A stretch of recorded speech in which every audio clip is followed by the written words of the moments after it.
Bienvenidos al curso 222, donde estaremos discutiendo el tema de la disciplina en la iglesia. Y mi nombre es Edgar Aponte, tengo el privilegio de servir como vicepresidente de la Junta Internacional de Misiones en el estado de Virginia, en Estados Unidos, y también sirvo como profesor de teología hermenéutica en el seminario de Southeastern Baptist Theological Seminary en Carolina del Norte.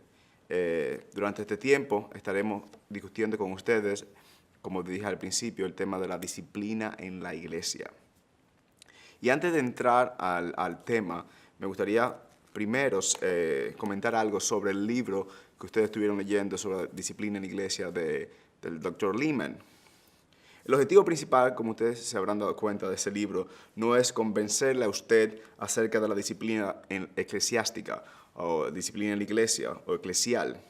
El objetivo es ayudar a que ustedes, ya estando convencidos, sepan cómo aplicar la disciplina en la iglesia. El libro no es un manual de cómo manejar cada pregunta que puedan surgir relacionado a la disciplina en la iglesia. Por ejemplo, ¿cómo podemos disciplinar a uno? ¿Podemos disciplinar a alguien que no es miembro de la iglesia? O la pregunta que surge, ¿qué debemos hacer si uno de nuestros miembros abandona totalmente la fe y deja llamarse a sí mismo cristiano?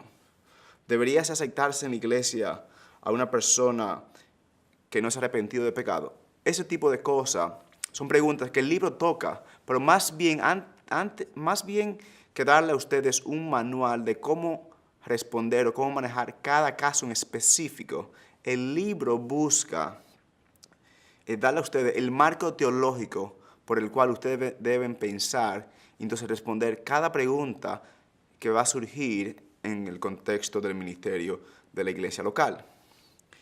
El libro está dividido en tres partes. La primera parte presenta un marco teológico. Segundo, luego la segunda parte habla sobre algunos casos, cómo aplicar ese caso, ese marco teológico. Y la tercera parte da algunos ejemplos concretos. Yo espero que ustedes hayan leído el libro y si no lo han leído, por favor, le motivo a que lo lean. Es un libro que será de mucha edificación y bendición para ustedes. Pero antes quería comentarles sobre el libro. Antes de ya irme al tema de manera directa, quiero que iniciemos en oración. Oramos. Padre nuestro que estás en el cielo, venimos delante de ti en el nombre de Cristo y en el poder de tu Espíritu. Te damos gracias porque sabemos que tú nos escuchas,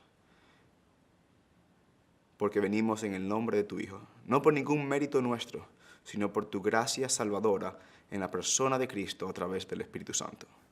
Padre, te pedimos que tú estés con nosotros en este tiempo. Te pedimos que lo que yo voy a exponer sea de bendición, de edificación para las personas que están en este curso. Te pedimos, Padre, que esto no sea un mero ejercicio de estudio o un ejercicio académico o de estudio bíblico, que más bien sea un acto de adoración en el cual, conociéndote a ti más, conociendo tu santidad y las instrucciones que tú nos has dado, cómo manejarnos como iglesia, que esto nos lleve a adorarte más, a amarte más y amar unos a otros en el contexto de la iglesia local. Bendícenos y guárdanos. Ayúdanos a ser celosos de ti, de tu palabra, de tu verdad, de tu santo y bendito nombre. Ayúdanos a ser buenos mayordomos de la responsabilidad que tú nos has dado como iglesia. Cuídanos y te pedimos que sea con nosotros. En Cristo, amén. En la Biblia nosotros vemos que el Señor ha establecido dos instituciones en la tierra. Por una de ellas es el Estado. Entendemos que el Estado tiene el poder de la espada, como dice Pablo en Romanos 13, y entendemos que ejerce una autoridad estatal. Pero debido a la forma en cómo el Estado ha utilizado la autoridad a través de la historia, pensamos en la autoridad como un mal necesario. Sabemos que el Estado tiene que ejercer esa autoridad, pero solo el pensamiento del Estado ejerciendo ese poder nos aterra. Porque creemos que la autoridad es algo bueno, porque entendemos que la autoridad no es algo bueno en la mano de los seres humanos. La otra institución que Dios nos ha dado es la iglesia. Pero nosotros que como buenos protestantes, entre comillas, entendemos que la iglesia no tiene autoridad. Sabemos que la Biblia tiene autoridad, pero a diferencia de los católicos romanos, no pensamos que la iglesia como un ente de autoridad. Y lamentablemente ese es un error que muchas iglesias evangélicas cometen hoy día. Dicen, nosotros solo creemos en la autoridad de la Biblia y rechazan cualquier autoridad eclesiástica. Los primeros protestantes no pensaban así. A diferencia de nosotros hoy día, ellos sí entendían que la iglesia tiene una autoridad que fue dada por el Señor y la iglesia está llamada a ejercer esa autoridad. Por eso, tendemos a pensar en la iglesia como una sociedad voluntaria. Usted decide entrar y usted decide cuándo salir. Usted decide, usted elige, usted toma la decisión. Y ciertamente es así como los sociólogos contemporáneos piensan sobre la iglesia. Hace unos años, el sociólogo de la Universidad de Harvard, Robert Putnam, publicó un libro titulado Bowling Alone, que terminó convirtiéndose en un bestseller o un libro mejor vendido. En ese trabajo, el doctor Putnam, el profesor Putnam de la Universidad de Harvard, hace una investigación de organizaciones voluntarias, como una liga de fútbol o béisbol, como clubes sociales, uniones sindicales, campamento de jóvenes e iglesias. O sea, él incluye la iglesia entre esas instituciones. La iglesia era una más de esas sociedades voluntarias. La persona tiene la autoridad de decir cuándo se une y cuándo la deja. ¿Son buenos los beneficios? Entonces me uno. ¿No son tan buenos? Entonces me salgo.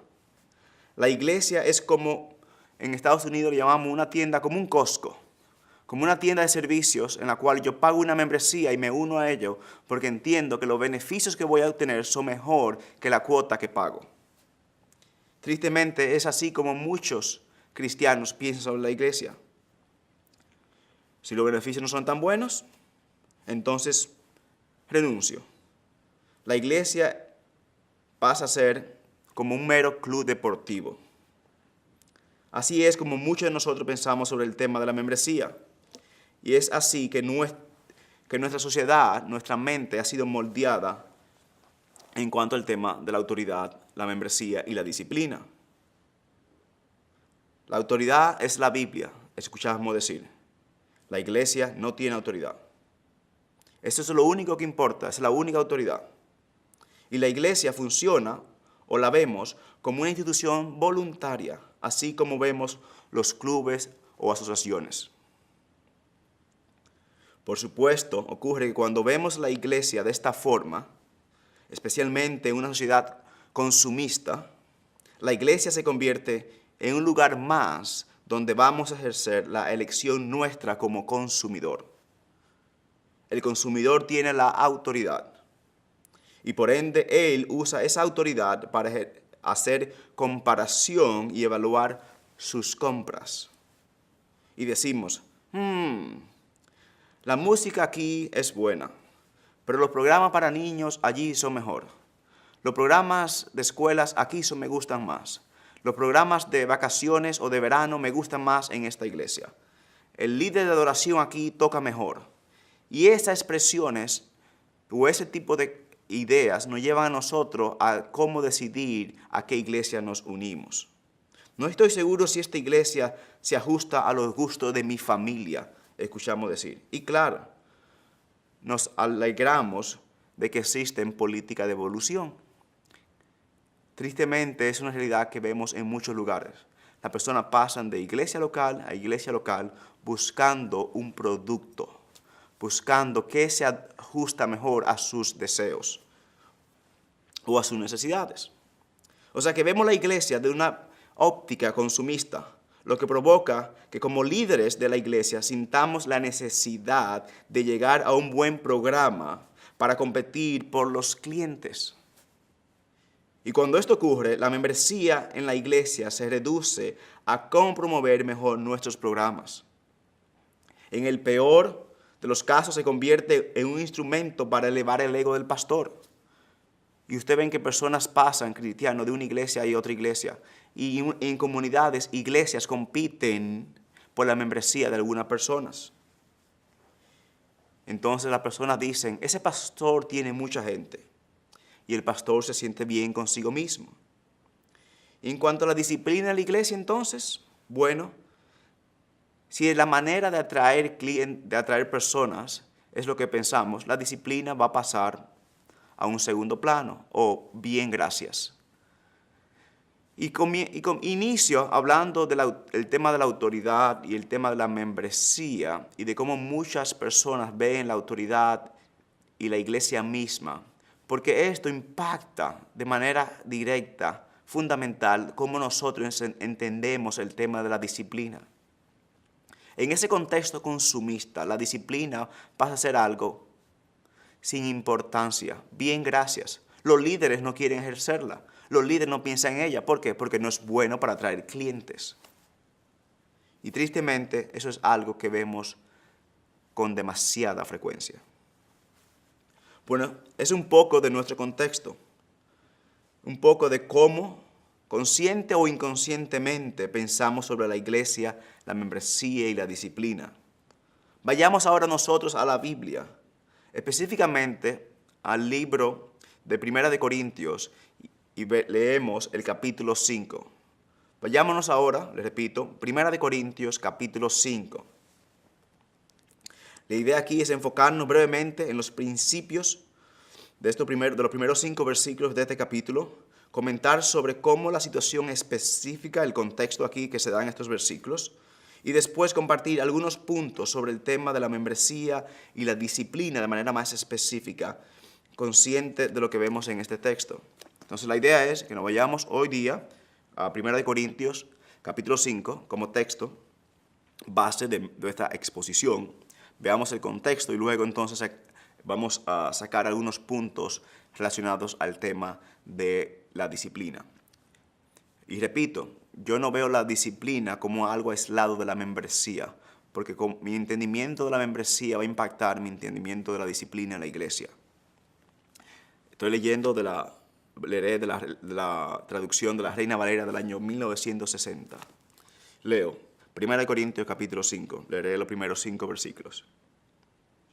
De cierto se oye que hay entre vosotros fornicación, y tal fornicación que ni aun se nombra entre los gentiles, tanto que alguno tiene la mujer de su padre. Y vosotros estáis envanecidos. ¿No deberíais más bien haberos lamentado para que fuese quitado de en medio de vosotros el que cometió tal acción? Ciertamente yo, como ausente en cuerpo, pero presente en espíritu, ya como presente he juzgado al que tal cosa ha hecho. En el nombre de nuestro Señor Jesucristo, reunidos vosotros y mi espíritu con el poder de nuestro Señor Jesucristo, el tal sea entregado a Satanás para destrucción de la carne, a fin de que el espíritu sea salvo en el día del Señor Jesús. Pablo recibe un reporte de una situación que ya era pública entre los corintios. Es un caso de inmoralidad sexual, pornea. Específicamente es un caso de incesto. Él dice aquí, uno tiene la mujer de su padre, ¿verdad? Lo más probable es que fuera su madrastra, porque no dice su madre biológica, ¿verdad? No dice su madre, sino la mujer de su padre. Ese señor, el joven, estaba teniendo una relación íntima, sexual, con su madrastra. El uso del verbo que vemos aquí en el estado presente apunta a una relación presente y constante. No fue algo que ocurrió una vez, es algo que continúa teniendo lugar. Este tipo de relación no solamente es condenada repetidamente en la Biblia, como en Levítico 18:8 o en Deuteronomio 22:30 o en Deuteronomio 27:20, sino que también era repugnante hasta para la comunidad pagana y politeísta del primer siglo. De hecho, una conducta como esta en la cultura de la ciudad de Corinto era merecedora del ostracismo, que era la decisión de los ciudadanos que permitía excluir de la comunidad a una persona que tenía una conducta inmoral y repugnante como este caso. O sea que la iglesia en Corinto estaba permitiendo una conducta que aún la misma sociedad pagana y politeísta del primer siglo condenaba. Ellos aceptaban algo que los paganos condenaban, que los propios paganos consideraban inaceptable, y ellos más bien se hacían alarde de esto.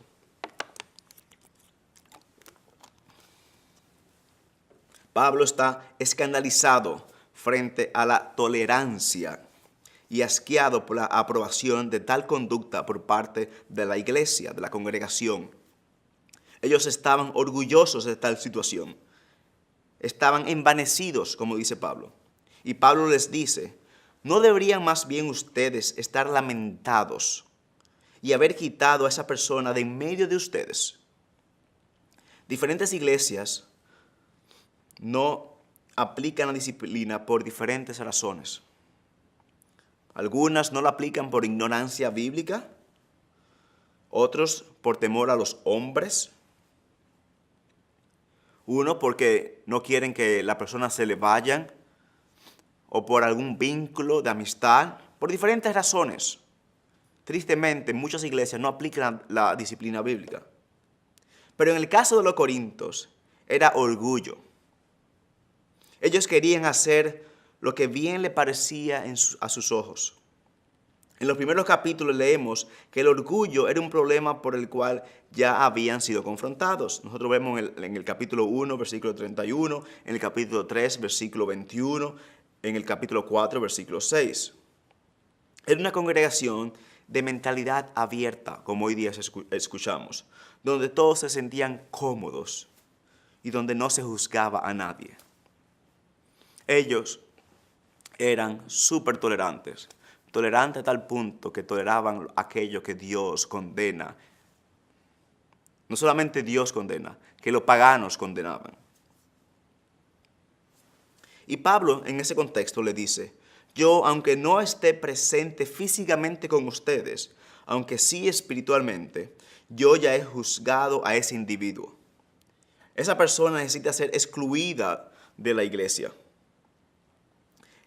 En contraste con el orgullo y engreimiento de los corintios, Pablo ya lo ha condenado y le pide a ellos que como iglesia, bajo la autoridad del Señor, asuman sus responsabilidades de quitar a esa persona de en medio de ellos. Y le dice, por favor, a tal persona deben sacarla, deben excluirla, deben excomulgarla de la iglesia. El término que él usa, el tal se ha entregado a Satanás para destrucción de la carne, en el versículo 5. Ahora aquí entonces quiero pasar a los puntos que quiero enfatizar, que vemos aquí que nos enseña este texto relacionado al tema de la disciplina. Primero, la membresía aquí está asumida en este texto. La palabra membresía no aparece. Pero el texto asume la membresía. Pablo sabe a quién le está escribiendo. Y los corintios sabían a quién él se refería cuando le decía que quitaran a esa persona de en medio de ellos. Hay una delimitación de quién pertenece y quién no pertenece. De hecho, él escribe a un grupo en particular. Él no le escribió a los corintios en términos de toda la sociedad a los corintios. Él escribió a los corintios que eran parte de la iglesia. Cuando él le dice, saquen a esa persona de en medio de ustedes, ese medio de ustedes, ese grupo, ese conglomerado, ellos sabían quiénes eran. El fundamento subyacente de la Biblia y de los mandamientos cristianos es ser diferentes, puros, santos, unidos y llenos de amor. Confirma la importancia de un entendimiento bíblico de una membresía significativa. Por lo tanto, hermanos, siempre hay un estar dentro y un estar fuera del pueblo de Dios. Repito, siempre hay un estar dentro del pueblo de Dios y un estar fuera del pueblo de Dios.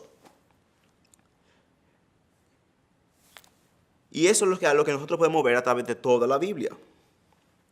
Había una gran diferencia de estar dentro del jardín del Edén y estar fuera del jardín. Lo mismo con el arca. Hay una gran diferencia que estar dentro del arca y estar fuera del arca. El pueblo de Dios en el desierto debía estar ceremonialmente limpio para permanecer dentro del campamento y no ser expulsado. Las leyes alimenticias, los festivales, los límites políticos y los lugares de adoración en el Antiguo Testamento, e incluso las fuertes prohibiciones contra el matrimonio con gente de otros pueblos, apuntaba a un estar dentro y un estar fuera del pueblo de Dios. En el Nuevo Testamento, como sabemos, los límites étnicos y culturales del Antiguo Testamento desaparecen. No obstante, debe haber una clara línea divisoria entre aquellos que son el pueblo de Dios y aquellos que no lo son. Nuestra profesión de fe y el fruto del nuevo pacto en nuestras vidas dan evidencia de esto, como también las prácticas del bautismo y la cena del Señor, las dos formas externas que nuestro Señor nos mandó a practicar, las ordenanzas. El bautismo y la cena del Señor son precisamente lo que le dan una sustancia y una forma de membresía a una iglesia. Algunos están dentro, los que han sido bautizados, y son bienvenidos a la mesa del Señor, y otros que están fuera, los que no son bienvenidos a la mesa y que no han sido bautizados. También está el aspecto de la responsabilidad de unos con otros. La Biblia llama a obedecer y a honrar a los líderes. Y los pastores a amar y a cuidar, proteger y alimentar las ovejas. La exhortación de los unos a los otros. La iglesia en Corintio no era responsable por todas las personas de la ciudad, solo por los miembros de la iglesia. Por eso Pablo dice, juzguen a los que están dentro y que Dios juzgará a los que están fuera. Versículos 2 y 13, leamos un momento. En los versículos 2 y 13, capítulo 5, dice, porque... Voy a leer un poquito más para tener el contexto. Os he escrito por carta, versículo 9, que no os juntéis con los fornicarios, no absolutamente con los fornicarios de este mundo, o con los que practican la avaricia, o con los ladrones, o con los idólatras, pues en tal caso os sería necesario salir del mundo. Más bien, os escribí que no os juntéis con ninguno que llamándose hermano fuere fornicario, idólatra, maldiciente, borracho o ladrón, con el tal ni aun comáis. ¿Por qué? ¿Qué razón tendría yo para juzgar a los que están fuera? ¿No juzgáis vosotros a los que están dentro? Porque los que están fuera Dios juzgará. Quitad pues a ese perverso de entre ustedes. Pablo aquí enfatiza. La responsabilidad de la iglesia es cuidar y supervisar a los que están dentro, a los que están fuera, al mundo, aquellos que no se llaman cristianos, que no profesan fe en Cristo. Dios los juzgará. Pero los que están dentro, es nuestra responsabilidad como cuerpo de Cristo, cuidar por el cuerpo de Cristo. Entonces, es un punto importante que nosotros debemos ver. Aún aquí es un texto que enfatiza el tema de la disciplina bíblica en la iglesia, ¿verdad? Asume el tema de la membresía, porque uno va relacionado al otro siempre. Segundo punto, el abandono de la disciplina en la iglesia invita a la burla del mundo. Repito, el abandono de la disciplina en la iglesia invita a la burla del mundo. La iglesia está llamada a reflejar el carácter del Dios que la compró con su sangre. Está llamada a dar testimonio de la santidad y la pureza del Dios que dice conocer. Es por esa razón que el Nuevo Testamento enfatiza la importancia de la disciplina en pasajes como vemos aquí, pero también en otros lugares como Mateo 18, en Gálatas 6, 1 y 2, en Efesios 5 y otros textos. Y es por eso que el apóstol Pablo nos dice, mantener entre los gentiles una conducta irreprochable, a fin de que aquellos que os calumnian como malhechores, ellos, por razón de vuestras buenas obras, al conocerlas, glorifiquen a Dios en el día de la visitación.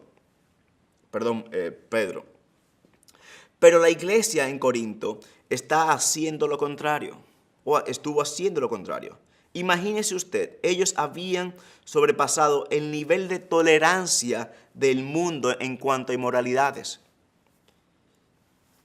Permitían algo entre ellos que hasta el mundo condenaba. Imagínese los comentarios del pueblo sobre esa iglesia. En ese sentido, ellos eran una representación más fiel del mundo que de Dios. Hermanos, una iglesia impura se convierte en una iglesia sin poder. Y repito, una iglesia impura se convierte en una iglesia sin poder. La tolerancia del pecado roba la belleza del evangelio y desmantela la iglesia de sus testimonios. Tal vez por una temporada reciba el aplauso de un grupo, pero pronto esa iglesia será el objeto de burla y desprecio. Con el tiempo, la iglesia será ignorada por completo y será condenada y juzgada por el Señor Jesucristo. La disciplina de la iglesia fue dada por la cabeza de la iglesia para la salud y el bienestar del cuerpo. Evitar el ejercicio de la disciplina cuando es necesario, ya sea por no molestar a alguien o por mantener una supuesta unidad, solo conducirá a la iglesia a su muerte. Como escribió el teólogo John Dagg en el siglo XIX, cuando la disciplina sale de la iglesia, Cristo sale junto a ella. Repito, cuando la disciplina sale de la iglesia, Cristo sale con ella. Una iglesia que se ve y actúa como el mundo no es iglesia, es un grupo del mundo. Y el mundo es mundo y la iglesia es iglesia. Si su iglesia tiene un hombre que golpea a su esposa sirviendo en la cena del Señor, o tiene a un adúltero en el grupo de adoración, y la gente lo sabe, no importa los programas o las campañas evangelísticas que su iglesia tenga, serán inefectivos. Una iglesia impura es una iglesia sin poder. Pastores, líderes, es importante que piensen esto. Es muchos los casos que yo he escuchado de personas sirviendo en la iglesia que no están viviendo acorde a su profesión de fe. Y cuando ustedes hacen eso, ustedes profanan el nombre de Dios y ustedes invitan a la burla del mundo. Y no importa las campañas, los programas que ustedes tengan de evangelizar, de discipular, de alcanzar al pueblo, al vecindario, al país, a las naciones. No importa los programas que tenga, serán inefectivos porque el mundo verá que usted no es consistente con lo que la Biblia dice o lo que usted dice creer. Por ende, una iglesia impura es una iglesia sin poder. Siguiente punto. La disciplina en la iglesia se hace bajo el señorío de Cristo y para la gloria de Dios. La disciplina en la iglesia se hace bajo el señorío de Cristo y para la gloria de Dios. Perdón. Pablo le dice a la iglesia que ellos reunidos como asamblea, como cuerpo en el nombre del Señor, y lo leo aquí, versículo 4, en el nombre del Señor Jesucristo, reunidos vosotros y mi espíritu. Ese reunidos ahí se puede traducir de manera literal como ustedes asambleados, en asamblea, bajo el nombre del Señor y en el poder de Cristo, deben sacar a esa persona de la iglesia. La iglesia en Corinto no solo había comprometido su testimonio como una comunidad redimida, ellos también habían profanado el nombre del Dios que ellos decían representar. Ellos estaban desobedeciendo el mandato que el Señor le había dado a la iglesia en Mateo 18 de excomulgar al pecador no arrepentido. La iglesia es la embajada de Dios en la tierra. Es una representación del reino de Dios. La iglesia es donde el cielo toca la tierra, donde el cielo y la tierra se unen. Jonathan Leeman, en su libro tanto de la membresía como de la disciplina, habla de este tema de la iglesia como una embajada del reino de Dios. No es el reino de Dios, es una embajada del reino, es una representación del reino. Está la iglesia, por ende, como embajada del reino de Dios, está llamada a glorificar el nombre de Dios. Pero en una iglesia impura no glorifica a Dios, más bien profana su santo nombre. Ese fue el caso de Israel en el Antiguo Testamento. Podemos leer sobre eso en el libro de Ezequiel, donde el Señor confronta al pueblo adúltero y les dice que ellos habían profanado su nombre entre las naciones. O citando a Isaías 52 y Romanos 2, el nombre de Dios era blasfemado entre los paganos corintios a causa de la iglesia en esa ciudad. Por inmoralidades como la de los corintios, el Señor amenazó destruir a la tierra de Tiatira en el libro de Apocalipsis. La iglesia local no es un edificio, tampoco es un lugar donde voy una vez a la semana para obtener una sacudida espiritual. No, la iglesia es la embajada de Dios en la tierra, la embajada llena de ciudadanos del reino celestial. La iglesia es donde el cielo toca la tierra y las verdades del cielo son habladas y la gente del cielo, ¿verdad? Los ciudadanos del cielo encuentran comunión y vida. El Señor es santo, puro, bello y amoroso, y su pueblo no puede ser diferente. Dios no compromete su integridad, la integridad de su nombre, ni la gloria de su nombre. Y si la iglesia existe como el cuerpo de su Hijo y se reúne bajo el poder y la autoridad de su Hijo, no debe buscar o tolerar otra cosa que no sea el carácter santo del Dios trino y verdadero. Repito, nosotros como iglesias actuamos, nos reunimos, venimos como asamblea bajo el señorío de Cristo, para la gloria de Cristo, en el poder del Espíritu de Cristo. Y por ende, nuestra actuación debe estar marcada por el carácter de Cristo mismo. Por ende, la disciplina de la iglesia, cuando se hace, debe hacerse bajo el señorío de Cristo, para gloria de Cristo. Siguiente punto. La disciplina en la iglesia se hace por amor a la persona. Repito, la disciplina en la iglesia se hace por amor a la persona. Fíjense en lo que Pablo dice en el versículo 5. El tal sea entregado a Satanás para destrucción de la carne, a fin de que el espíritu sea salvo en el día del Señor Jesús. Pablo no está hablando de una actitud vengativa. Pablo no está hablando aquí con una actitud rencorosa. Como Leeman en su libro dice, la disciplina de la iglesia no es una acción retributiva, no es la promulgación de la justicia de por sí. Es una rehabilitación. Es la intención de ayudar al cristiano individual y a la congregación a crecer en santidad y piedad, a ser como Cristo. El tal sea entregado a Satanás tiene un fin, la destrucción de la carne. Fíjense que dice, el tal sea entregado a Satanás para destrucción de la carne. ¿Qué significa esto? Y que la persona sea salva en el día del juicio. La meta es la sanación y la restauración de una persona que no está viviendo en sintonía a la confesión de fe que ha hecho. Entregar a Satanás es similar a lo que Pablo ya había dicho en el versículo 2, quitad de en medio de vuestro. Y que no se asocien con él, como dice que más adelante en el versículo 9. Muchas personas tratan de persuadirse ellas mismas y de persuadir a otros de que la disciplina no es un acto de amor. Pero el amor no es una licencia para hacer lo que sea o lo que bien me parezca. El amor busca lo justo y lo puro. Oh amigo, el amor no es una idea abstracta o mariposas en el estómago. No, el amor es una persona que es amor y verdad.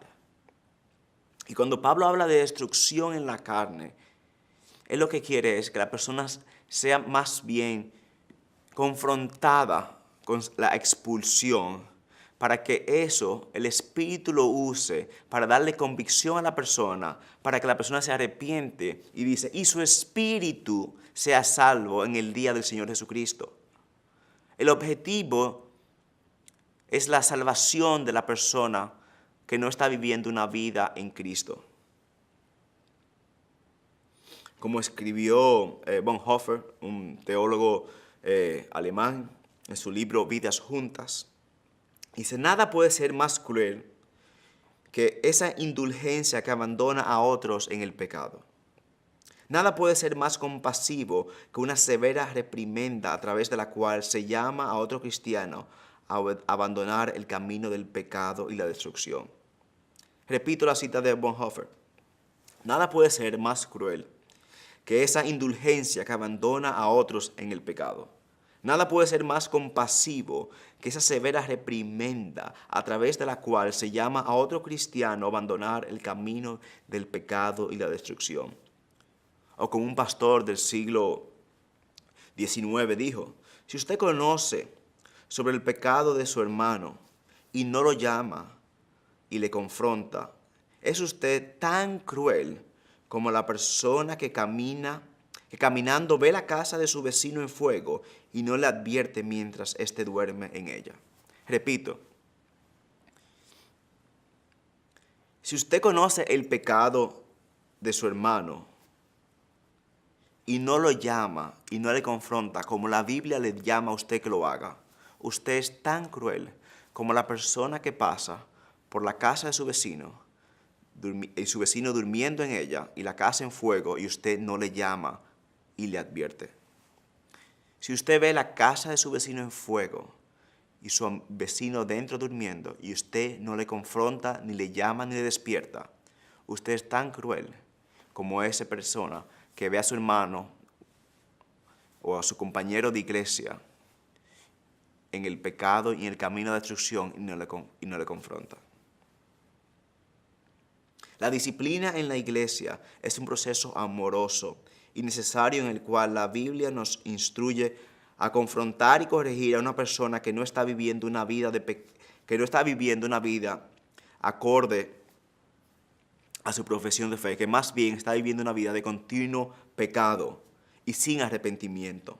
El objetivo siempre es de recuperar y restaurar ese hermano o hermana a la comunión con los cristianos y su iglesia. Repito este último punto. La disciplina en la iglesia se hace por amor a la persona. No se hace con carácter vengativo. Está bueno que le pase. No, quiero destruirlo. Ese hizo tal cosa. No, ese no es el carácter de Pablo. La intención es usar eso como una reprimenda. Primero, para gloria de Dios, cuidando el nombre de Cristo. Y segundo, buscando que el espíritu de esa persona sea salvo en el día del juicio. Ahora quiero compartir con ustedes 10 puntos prácticos que debemos de cultivar para una disciplina significativa en nuestra iglesia local. Y recuerden, como lo dije al principio, yo veo siempre el tema de la disciplina eclesial muy relacionado al tema de la membresía, porque van ambos de las manos. Primer punto, práctico. Predique el evangelio regularmente y de manera clara. Los predicadores debemos definir una y otra vez qué significa ser cristiano.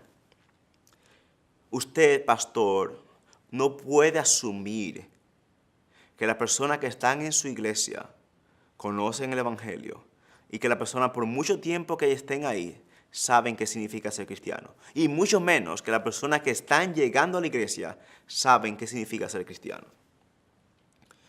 Cuando usted no asume esto, y predica constantemente y de manera clara el Evangelio de Cristo, esto ayuda a que la gente se examine de manera regular. En tu enseñanza y en sus vidas juntas, Nosotros queremos mostrar lo que la iglesia bíblica es. Un lugar en el que el extraño es extraño si alguien no te pregunta acerca de tu vida. ¿Qué quiero decir con esto? Tristemente, y esto es relacionado a lo que decía al principio de nuestro entendimiento consumista de la iglesia, las personas llegan a la iglesia, se sientan, escuchan una canción, escuchan la prédica y se van. Y cuando hablan con alguien, hablan sobre un tema muy coloquial, sin ninguna importancia espiritual. Nosotros, ustedes líderes, deben predicar de una forma tal que las personas, usted motiva a los hermanos a preguntarse, a cuestionarse uno al otro de una manera prudente y bíblica sobre su vida. Que mi primer interés no sea de qué trabajo tiene el hermano o de qué vehículo tiene la hermana, más bien sea cómo está viviendo esa persona y cómo yo puedo servirle y ayudarle a crecer en el conocimiento de Cristo. Pero eso solamente se va a lograr si las personas están expuestas a la palabra de Dios, al evangelio predicado de manera consistente y de manera clara.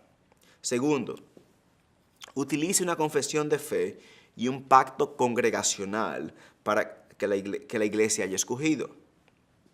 Ser miembro de la congregación implica una responsabilidad. Las declaraciones que expresan lo que la congregación cree y la manera en la cual se compromete a vivir tienen mucha importancia. Son la base para la unidad, un instrumento de enseñanza y una cerca para dejar fuera lo que el mundo, aquello que no es de la iglesia, aquello que es del mundo. Y repito,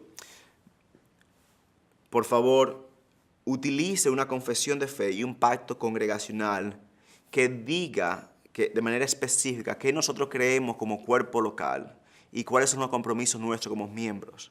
Y esto cada día es más necesario. Tercero, haga que las clases de membresía sean un requisito para admitir a nuevos miembros a la congregación. Es una muestra de amor representar cuidadosamente las expectativas que los demás tendrán de ellos y lo que ellos a su vez podrán esperar de la congregación. Utilice esta oportunidad, esa clase de premembresía, como una oportunidad para enseñar la confesión de fe y el pacto de la congregación. Utilice esta oportunidad para enseñar a la persona que nosotros como cuerpo esperamos de ellos, como también la importancia de la membresía y los datos básicos en cuanto al funcionamiento de la iglesia local. Nosotros hacemos eso en nuestra iglesia. Cuando una persona quiere unirse a nosotros como cuerpo, como iglesia local, como congregación, nosotros, antes de recibirla, le motivamos a la persona, le solicitamos que pasen por a través de un curso de premembresía, en el cual le explicamos qué nosotros como iglesia creemos, un poco sobre la iglesia misma, sobre la historia, para que tengan una cierta familiaridad con la iglesia, con el cuerpo. Y luego le decimos cuáles son los requisitos que nosotros, o cuáles son las expectativas que nosotros tenemos de cada miembro. Usted no puede unirse a una iglesia y ausentarse por unos 3 o 4 meses. Primero, pastor, usted debería preocuparse si eso ocurre, porque la Biblia enseña que usted es responsable por cada persona en su congregación. ¿Y cómo usted podrá darle cuenta al príncipe de los pastores, a Jesucristo, de una persona que usted no conoce, a la cual usted no ve? Entonces, repito, haga que la clase de membresía sea un requisito para admitir a nuevos miembros a la iglesia. Cuarto punto, haga que los potenciales nuevos miembros pasen por una entrevista después de haber terminado las clases de membresía, pero antes de ser recomendados para membresía de la congregación.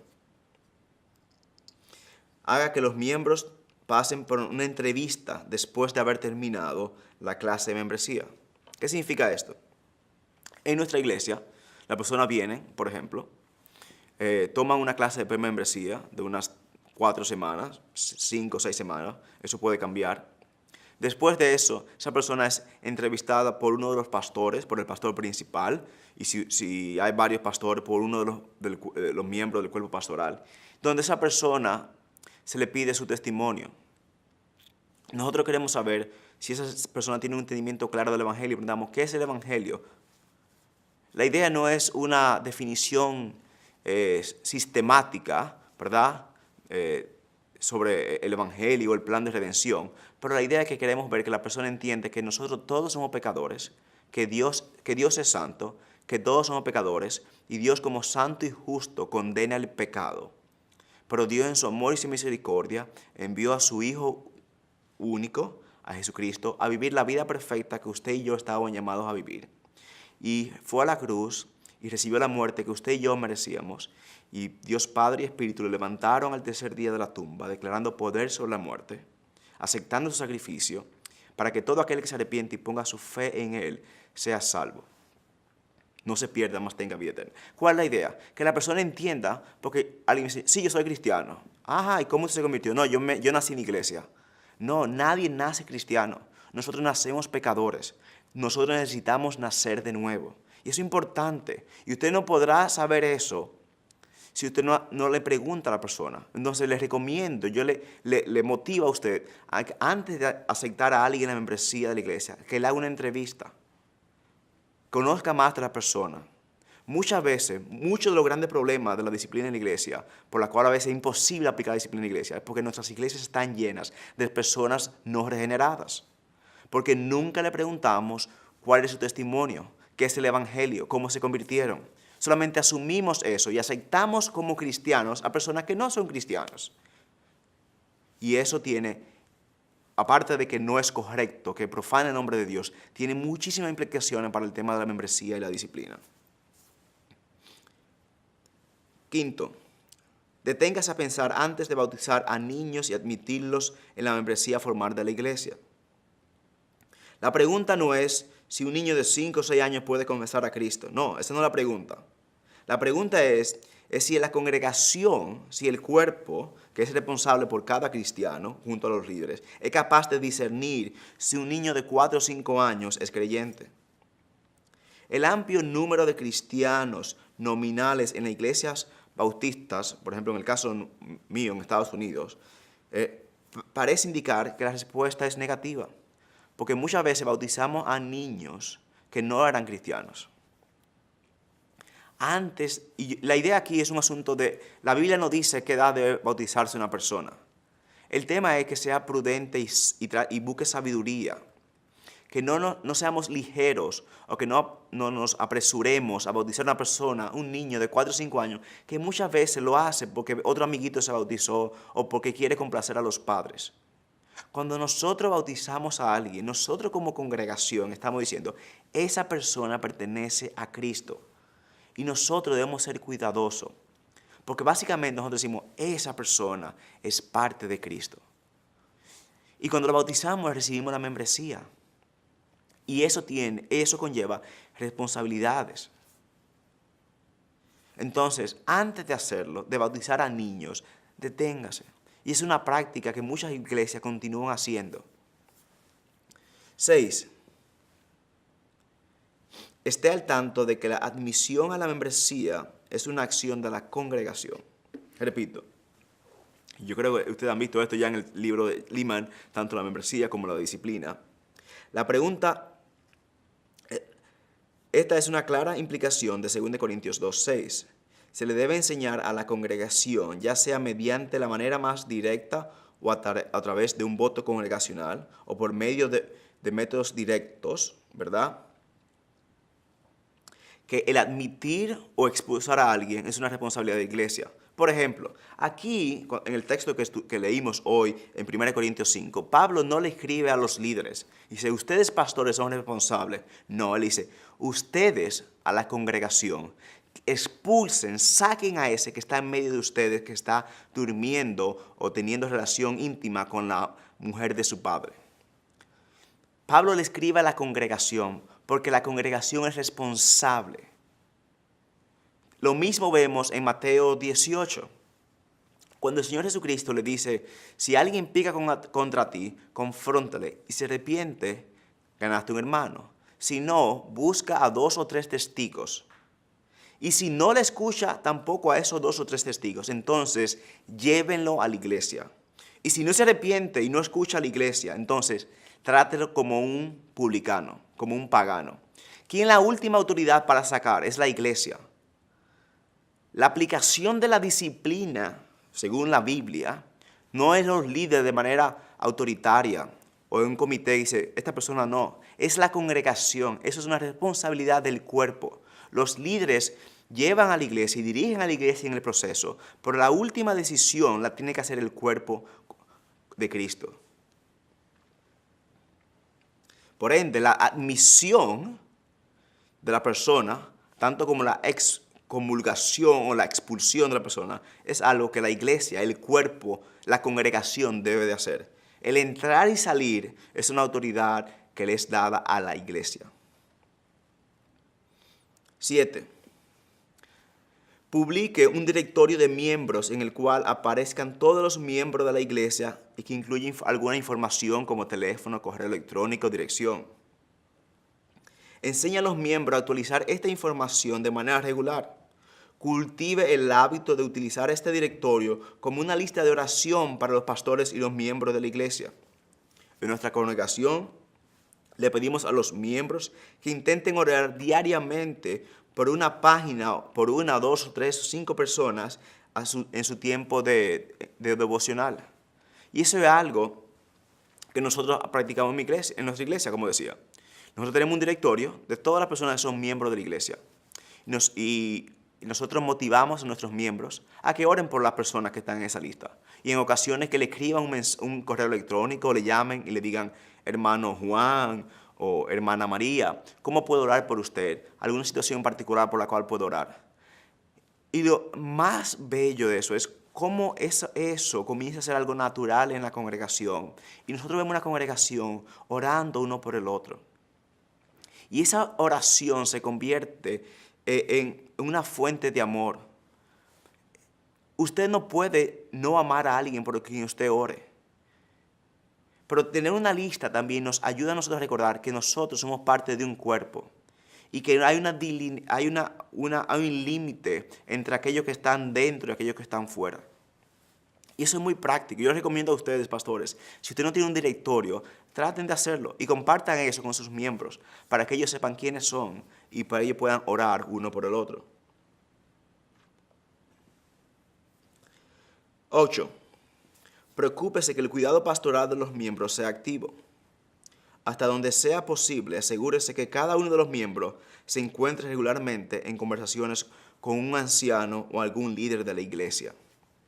En mi iglesia, madre, nosotros, el cuerpo pastoral se reunía cada 2 semanas y oraban por los miembros de la iglesia. Al momento si llegábamos al nombre de algún hermano o hermana que ninguno de los líderes conocía, hacíamos una pausa y decíamos, ¿quién conoce a otra persona? ¿Con quién se está relacionando? ¿Quiénes son sus amigos en la iglesia? ¿Está creciendo? ¿Está participando de un grupo pequeño? Si alguien no sabía la respuesta entre los líderes, no, se asignaba a un responsable. Dice, la próxima semana, la próxima reunión, usted nos dirá cómo está esa persona, está creciendo, quiénes son sus amigos en la iglesia. Y entonces le damos seguimiento. Pero una forma de nosotros orar por la iglesia, pero también de supervisar y de velar por las almas que Dios ha puesto en nuestro cuidado. Y usted dirá, ¿qué tiene eso de implicación con la membresía? Bueno, que muchas veces los casos más comunes de disciplina en la iglesia son por falta de asistencia, por no congregarse. Pero primero también nosotros como líderes, como decía anteriormente, ustedes son responsables del cuidado de cada alma en su congregación. Y nosotros, nuestra responsabilidad como líderes es ayudar a que esas ovejas estén creciendo en el conocimiento de Cristo. Como pastor, usted es responsable por cada una de esas ovejas.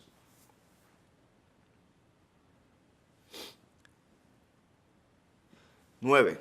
Trabaje para que el discipulado sea parte de la cultura de la iglesia.